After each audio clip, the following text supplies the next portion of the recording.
saya akan melawan UU Pemilu yang baru disahkan ke Mahkamah Konstitusi. Malam ini 20 Juli 2017, DPR telah mensahkan RUU Pemilu yang menetapkan keberadaan Presidential Threshold 20%. Secepat mungkin setelah RUU ini ditandatangani oleh Presiden dan dimuat dalam lembaran negara, saya akan mengajukan permohonan pengujian undang-undang ke Mahkamah Konstitusi.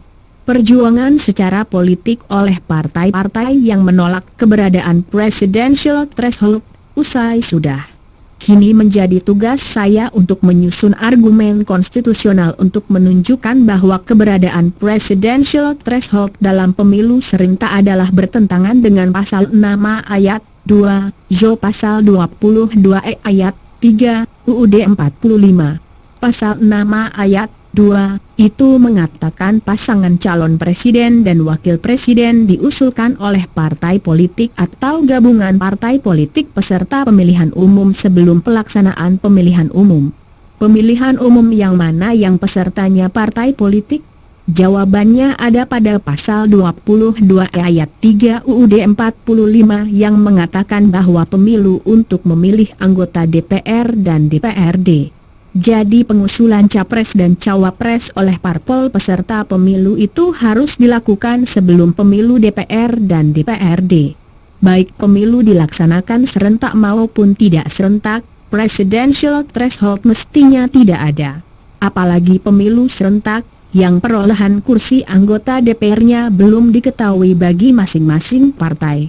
Dengan memahami dua pasal UUD 45 seperti itu, maka tidak mungkin Presidential Threshold akan menjadi syarat bagi parpol dalam mengajukan pasangan calon presiden dan wakil presiden.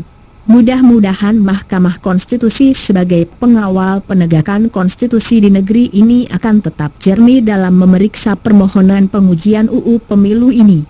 Kepentingan Presiden Jokowi dan parpol-parpol pendukungnya sangat besar untuk mempertahankan apa yang telah mereka putuskan. Namun saya berharap MK tetap tidak dapat diintervensi oleh siapapun.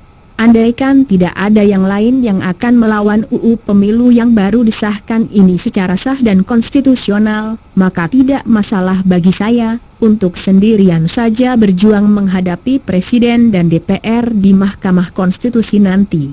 Kebenaran toh tidak tergantung pada banyak sedikitnya orang atau kuat dan lemahnya posisi dalam politik. Jakarta, 21 Juli 2017. Yusril Yahza Mahendra.